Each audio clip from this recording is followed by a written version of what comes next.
Je vais maintenant vous présenter deux cas semblables envoyés par deux confrères qui ne sont pas de la même école et qui ne travaillent pas ensemble. Et pourtant, les deux cas sont tout à fait similaires. Ces deux confrères ne sont pas dans la salle, mais faites-moi confiance, s'ils étaient dans la salle, je vais être dur avec eux là. S'ils étaient dans la salle, je serais aussi dur, voire même peut-être encore plus. Les deux envoient des cas de décollement où il n'y a pas de DPV. Voici le premier cas. Il s'agit d'une jeune femme de 23 ans, fac bien sûr, myope forte, ayant présenté des signes fonctionnels il y a longtemps, ayant subi déjà un cerclage au laser 5 ans auparavant, cerclage qui n'a pas empêché la progression du décollement. Le vitré est clair, sans teint dalle pigmentaire, et vous pouvez noter la présence de ces lignes de progression sous-rétinienne, prouvant l'ancienneté et la progression lente du décollement.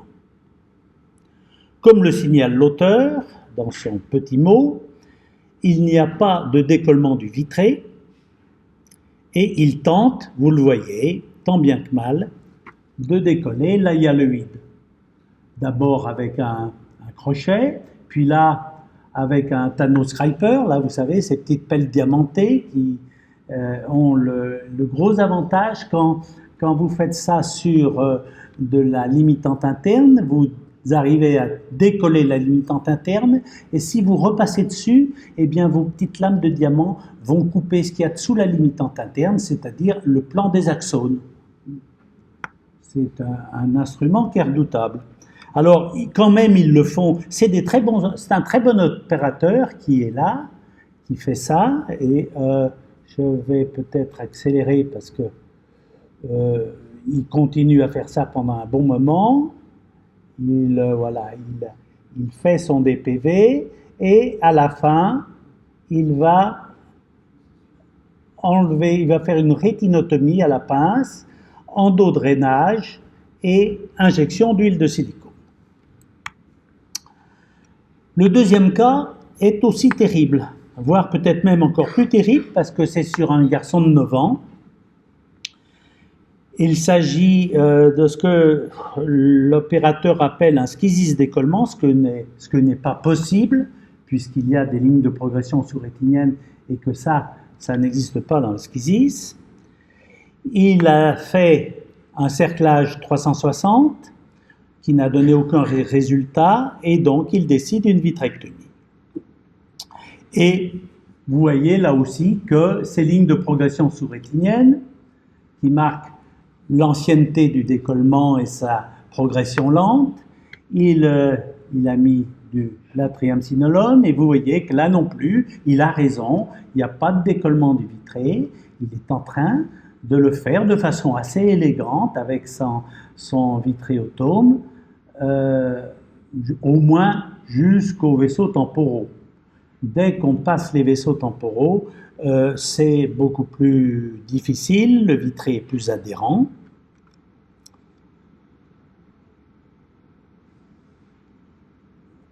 Voilà, alors il a un petit peu... Il le fait, il prend une pince pour s'aider. Bon, vous voyez que c'est très adhérent le vitré, surtout chez un gamin. Alors il met du perflu pour stabiliser la rétine postérieure, pensant qu'il aura plus de facilité à enlever le DPV, à créer le DPV. Bon, je vais là aussi passer peut-être un petit peu plus vite. Voilà. Donc, il remet un peu de perflu à un moment, il remet un peu de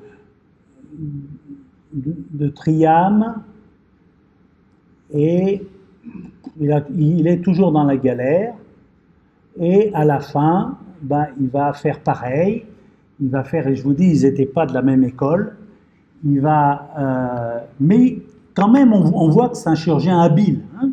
Il va faire un endodrainage. Ah oui, il y a une chose que je voulais vous montrer éventuellement, qui est un bon signe, c'est que quand il est là, attendez, je vais revenir en arrière, voilà, quand il a son son perflux, sa bulle de perflux, il n'y a pas le phénomène du pneu. Lorsque vous n'avez pas de trou périphérique, pas de déhiscence périphérique, et que vous mettez une bulle de perflux, tout le liquide est chassé à l'extérieur et fait un pneu s'il ne peut pas s'échapper par un petit trou.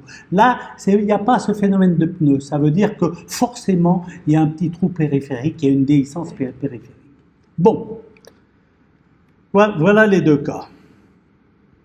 Et je dois reconnaître que de visualiser ces images me fait la même impression d'horreur que demain vous allez voir une hémorragie expulsive qui a été filmée en direct. Vous allez voir, ça fait dresser les poils.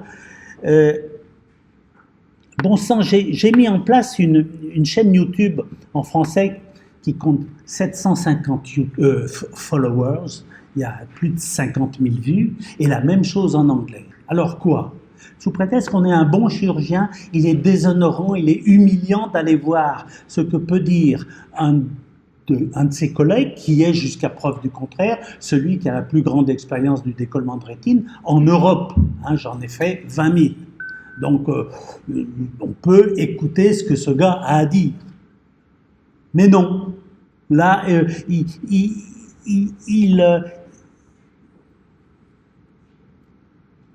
ils font subir, une vitrectomie chez un gamin de 9 ans, c'est pas rien, putain. C'est faire subir une vitrectomie chez un malade sous prétexte qu'on ne connaît pas sa sémiologie rétinienne. Moi, ça me désole et ça me révolte. Quels sont les décollements qui peuvent se produire sans DPV? Eh bien, si l'on met de côté les décollements par trou maculaire, et vous avez bien vu que ce n'était pas le cas, si on met de côté les décollements par fossette colobomateuse, ce n'était pas le cas, les décollements par schizis DR, mais là on a vu que ce n'était pas le cas, et ça, les exceptionnelles fibroses idiopathiques de la hyaloïde postérieure, dans ma vie j'en ai vu 3, donc, et je peux vous assurer que ce n'est pas le cas.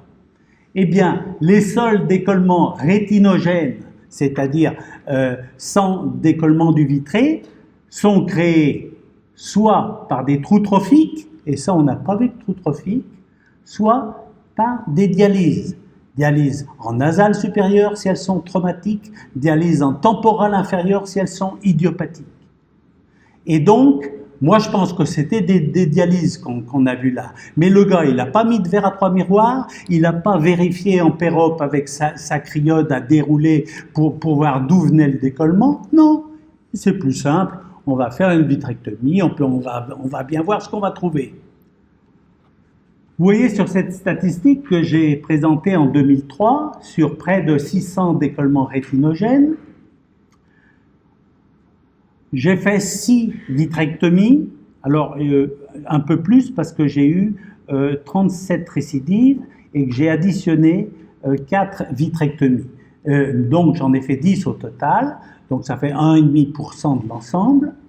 Les dialyses, la plupart du temps, je les ai traitées par indentation, les trous trophiques par indentation ou par cryogaz. Eh bien, on a un échec. Et encore, c'est un malade qui a refusé de se faire opérer. Un seul échec. C'est pas rien, ça. Ce genre de décollement, c'est moins grave qu'une cataracte. Si vous bouchez les déchirures, si vous bouchez les trous, les déhiscences, ça guérit à 100%. Il est inadmissible d'avoir plus de 1% d'échec. Quand je dis, vous voyez qu'à l'époque, quand je disais échec, c'était échec ou silicone. Pour moi, c'était pareil.